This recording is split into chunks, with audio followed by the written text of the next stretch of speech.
বাবুরা যেহেতু নতুন নতুন খাবার শিখছে, সেহেতু প্রতিদিন তাদেরকে নতুন নতুন কিছু খাবার দিলে তারা অনেক মজা করে খায়।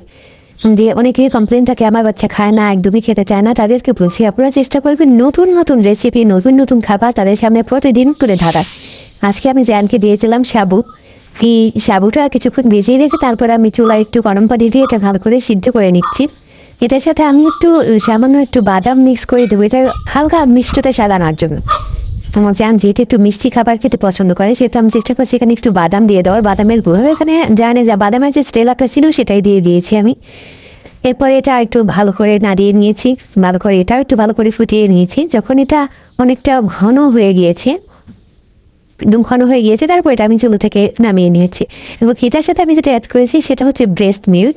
আমি কিছুটা ব্রেস্ট মিল্ক পাম্পিং করে বের করে নিয়েছিলাম, সেটা এটার সাথে খুব ভালো করে মিক্স করে দিয়েছি।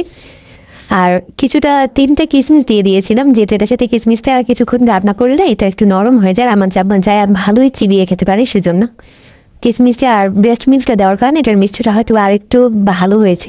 না জান এটা মাশাআল্লাহ অনেক ভালো করে খেয়েছে এবং তার খাবারটা অনেক পছন্দও হয়েছে।